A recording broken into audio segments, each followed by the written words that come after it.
Hi everyone, welcome back. This is Professor Hall, and this is a brief lecture about how to determine an author's purpose.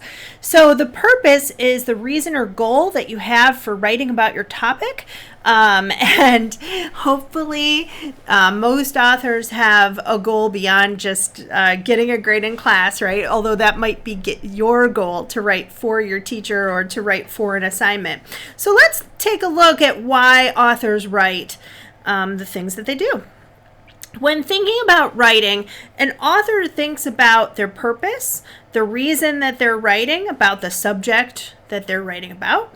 They think about the audience, the people that they're writing to. They think about how the audience will receive their message, so what they want their audience to think, do, understand, believe. And they also take into consideration their tone. That's their attitude about the subject and sometimes their emotions around the subject. So we're going to be talking about all of these things. We're going to look at audience and reception kind of together, and then we'll also talk about tone. They work definitely alongside one another. So the first purpose is to inform. This is when an author is giving information about a topic to teach their readers or to help them understand something. So, for example, this little infographic, it's just informative.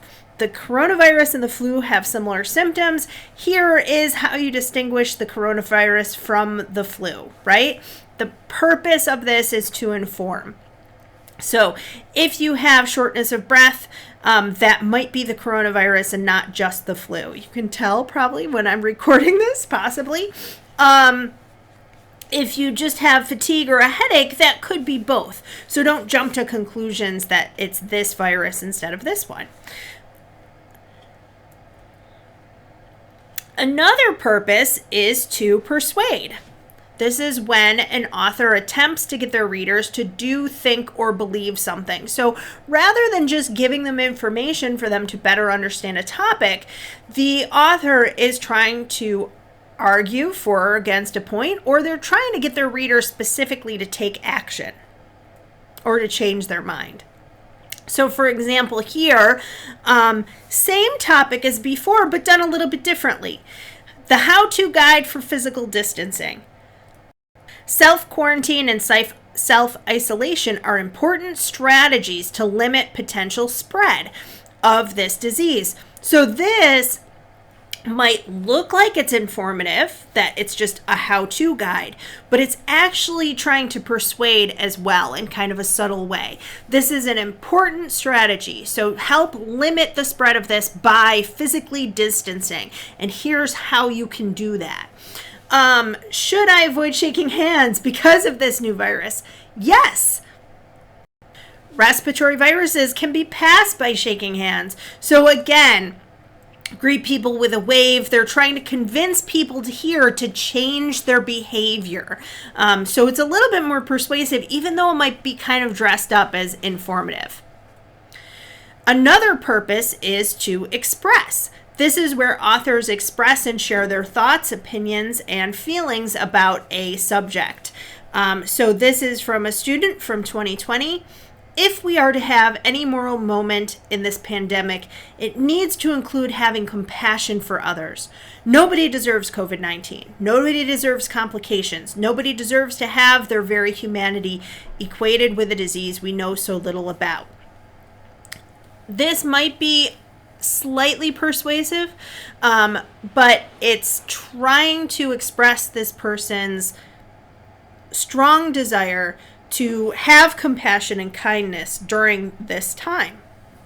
So it has a lot more to do with the author's feelings than it does with, trying to have people just informed about the topic. Another purpose is to reflect. A lot of times expressing and reflecting kind of go together. Reflecting is when you're thinking back on an event or an experience. Sometimes it's an author considering what happened or what they learned. A lot of college classes will ask you, reflect on the semester. What did you learn? Or what did you learn this year? Or what did you learn from this program?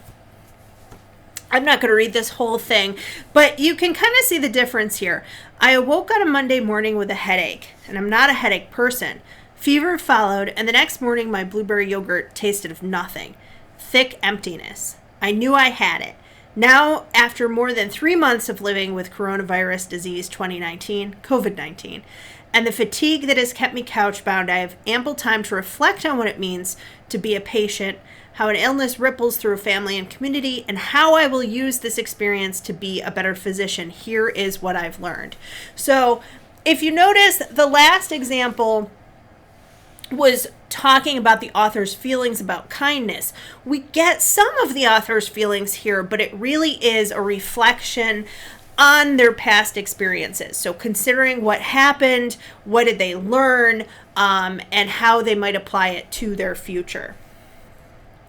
Another purpose is to entertain. This is where authors give readers something fun and interesting to read that might not really have any educational or informational value. These are from the same magazine. Kourtney Kardashian, I'm too hot to catch COVID-19. Janelle Evans, heck no, my kid won't wear a mask. I don't know who that is, but you may not believe this, but Janelle Evans is not looking out for the best interest of her young daughter. These are not really informing you about this disease. There might be slightly persuasive here. Make sure that you wear a mask. But for the most part, these are kind of what I would call clickbait articles, right? They're meant to just entertain, be quick little snippets. It's celebrity gossip. And there's not a whole lot of other value in there, but sometimes it's fun to read things that are entertaining. A lot of novels aren't exactly teaching you a lesson, but they are fun to read. Hidden purposes is something that I would like you to consider. College classes are going to ask you to think critically, and really media literacy skills are more important now than ever. So when you're reading an article or checking out a website, ask whether the information is actually just provided in an informative way, or if they're trying to manipulate or persuade their readers to do or think or believe something. So here is an example. Some healthcare workers are wary of getting COVID-19 vaccines. Now, this seems like it is just an informative article about how healthcare workers feel about vaccinations.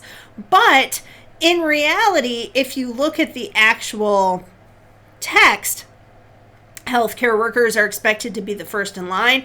It makes sense. But the speed of COVID-19 vaccine development, along with concerns about political interference with the process, has left some healthcare workers on the fence about COVID-19 vaccines. This article, I wish I could have shown you guys the whole thing, but really, the article is meant to persuade people to be cautious about getting a vaccine for this particular disease. And the author goes into reasons that people should be cautious, and she's kind of using healthcare workers as one example. So the spin here that healthcare workers are wary, whether or not that's true, is being used really to persuade readers, even though it looks like on the surface this is just an informative piece. So this is why it's important to understand an author's purpose when writing. It's not just kind of an exercise for your teacher, but it's really to understand why they're writing and what their goal or their agenda is. A lot of times with things that are just entertaining, the goal is to make money. Click on my articles so that you will read it and I will get money from my advertisers, right? But other times an author really wants to inform you about a topic to help you understand. They really want to express their feelings or reflect on their experiences, and that is important to know what they're doing and what their goal is when you're going to read. So, to sum everything up, an author's purpose is the reason they choose to write: to inform, to persuade, to express, to reflect, or to entertain. An author may have more than one purpose in writing, so some things might be informative and entertaining. They might be expressing emotions, and they might be reflecting on things. Usually, authors have a target audience in mind. We'll talk about that in a different lecture. They try to write using a style and tone to best meet their readers and fulfill their purpose. And again, we're going to talk about tone in another lecture as well.